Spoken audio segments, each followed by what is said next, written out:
आप सभी लोग बैंक से कर्ज लेते हो, लोन लेते हो, किसी से उधार लेते हो, वह सारा कर्ज आप पूरा कर सकते हो, लेकिन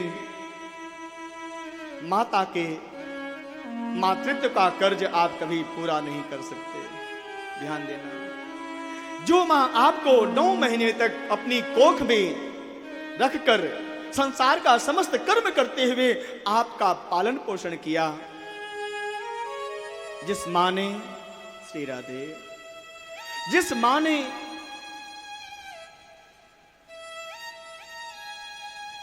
ठंड के समय आपको सूखे स्थान पर लिटाया और स्वयं गीले स्थान पर लेटी रहती, कहीं मेरे बेटे की नींद न खुल जाए, साइड में बगल में लेटी रहती। समझा करो आप लोग।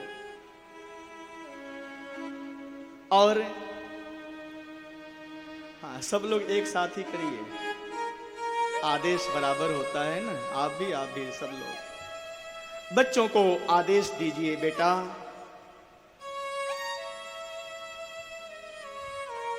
श्री राधे,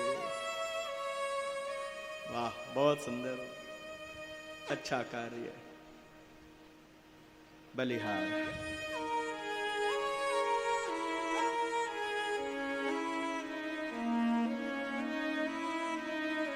मां अपने छोटे से नन्हे से बालक को दुग्ध पान कराकर बड़ा करती है, और वह बालक जब बड़ा हो जाता है, जब उसका शादी विवाह हो जाता है, तो वह बालक मां को भूल जाता है।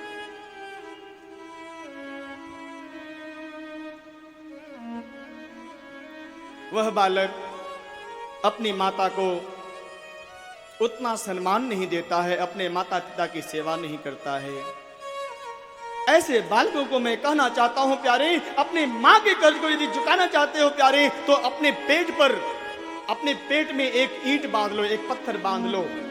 यदि चाहते हो कि मां के कर्ज से मुक्ति मिले आपको, जो मां की सेवा नहीं करते हैं, मां नहीं मातु पिता नहीं देवा, जो माता पिता की सेवा नहीं करते हैं, मैं ऐसे बच्चों से कहना चाहता हूं प्यारे, यदि आप मां के ऋण से ऋण होना चाहते हो तो अपने पेट में बालक, नवजात शिशु कितने किलो का, कितना उसका वजन होता है लगभग? अरे किसी को मालूम है कि नहीं? कितना वजन होता है उसका? है 1-2 किलो का होता होगा, 2.5 किलो, 3 किलो। एक पुष्ट बालक कम से कम 3 किलो का होता है, 2.5-3 किलो का। चलो तुम 3 किलो मत बांधो, अपने पेट में पत्थर, अपने पेट में पत्थर बांध लो 1.5 किलो का ही, 1.5 किलो का पत्थर बांधो अपने पेट में, और वो पत्थर 1 महीने नहीं, 2 महीने नहीं, 3 महीने नहीं, 9 महीने तक बांधे रखना। सारा काम भी करना है, ऑफिस भी जाना है, सारा काम करना है, भोजन भी करना है, वो पत्थर निकालना मत पेट से। कर सकते हो? कोई कर सकता है? एक दिन में ही जैसे ही आप लेटोगे ना, वो 1.5 किलो का भार पेट को पिचका देगा। हाँ।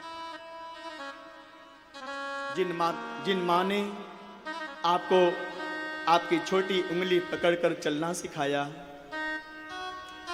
उस मां को कभी भूलना मत, ये मेरी मां है। इस पूरे संसार में नहीं बल्कि पूरे ब्रह्मांड में सबसे ऊंचा स्थान यदि दिया गया है, तो वह स्थान केवल और केवल एक माता को ही दिया गया है प्यारे। इस मां के ही अंदर भगवान का स्वरूप दिखाई पड़ता है। अपने बच्चों के लिए मां भगवान से कम नहीं होती है प्यारे। ये मां का स्वरूप है, एक मातृत्व का स्वरूप है प्यारे। संसार में हमने भगवान को तो नहीं देखा है जी, लेकिन भगवान कैसे होते हैं, भगवान का स्वभाव कैसा होता है, यदि आपको जानना है प्यारे, तो एक मां को देख लो।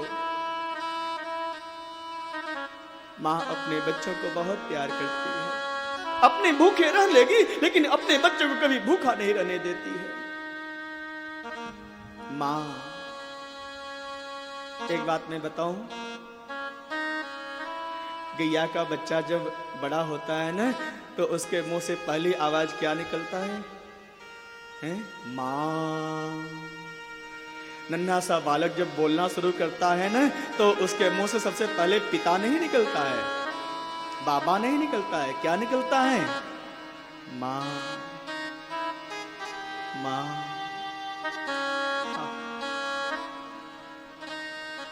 मां के ऋण से कोई ऋण नहीं हो सका है आज तक।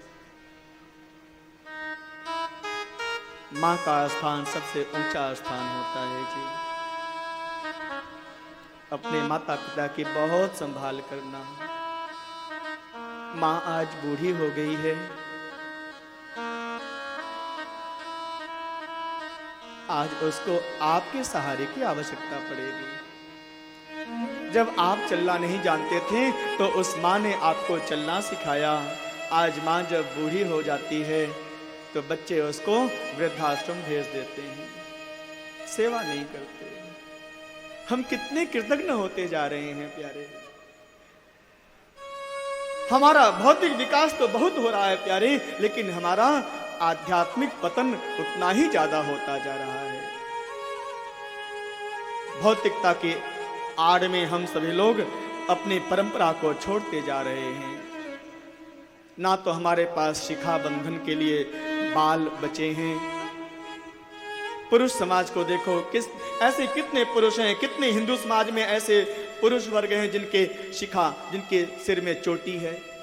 सोचो, माता पिता की सेवा करना छोड़ दिए। माँ को थोड़ी सी छींक आ गई, थोड़ी सी खांसी आ गई तो बेटा जो है माँ को डांटता, चलो तुम अलग, माँ दूर बैठो, कहीं हमारे बेटे को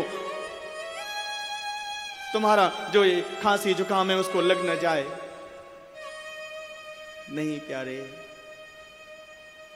हम भी भगवान को सबसे पहले यदि कुछ बोलते हैं ना, तो भगवान को सबसे पहले पिता नहीं बोलते हैं। भगवान कौन है? त्वमेव माताश्च पिता त्वमेव, त्वमेव बन्धुश्च सखा त्वमेव, त्वमेव विद्या द्रविणं त्वमेव, त्वमेव सर्वं मम देव देव। भगवान भी सबसे पहले मां के ही स्थान पर विराजमान होते हैं। ध्रुव जी जब जा रहे थे, ध्रुव लोग विमान में बैठे हुए हैं, उस समय उनको उनकी मां याद आ गई, आंखों में आंसू आ गया। नंद और सुनंद से कहते हैं, भैया मैं कितना बड़ा कृतज्ञ हूं, देखो तो सही, आज मुझे मेरे जीवन का अलभ्य लाभ मिलने जा रहा है, और